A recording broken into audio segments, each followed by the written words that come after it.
Have you ever had that feeling there's gotta be more to life? Well, that feeling struck me really hard right after college. I thought I was prepared for life, but what I found was I had only been programmed to do things for others. I didn't know what I want, and I didn't know what I stood for. I still remember 2 o'clock in the morning one day, buckled over, sobbing, there's gotta be more to life than this. What that led me to was a whole path of being very successful in business and then being so empty and so lonely, I literally checked out and became a monk for 8 years. One of the things we had to do as monks was we went to convalescent homes. It would break your heart. There were people there that literally they're just laying there rotting in bed. When I left that convalescent home one day, something inside me snapped.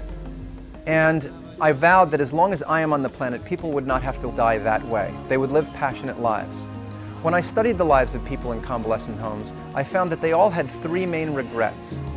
The first is, I wish I'd have spent more time in contemplation, knowing who I am and where I stand.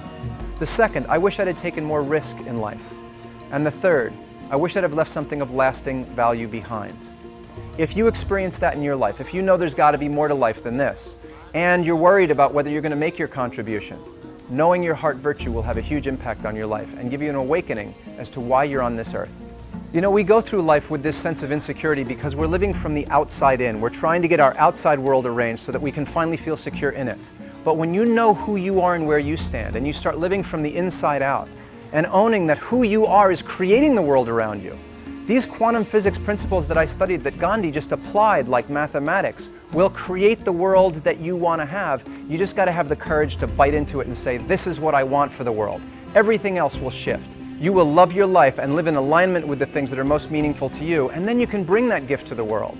And by the way, the pain that has happened to you in your life, the pains that you've suffered, will actually turn into credentials. Think about it. A woman who's had cancer and healed from cancer has greater credentials than an oncologist that has studied it for 30 years. Every pain you have was a gift given to you so that you could make a contribution to humanity and make a difference in people's lives.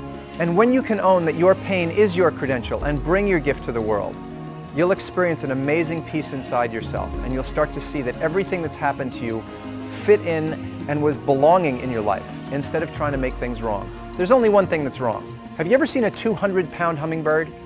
That's what's wrong. They don't exist. If it's here and it exists, it must be right. Let's find a way to fit it in. This is how we use our heart virtue in our lives, by being bold and going out and speaking what we want to experience.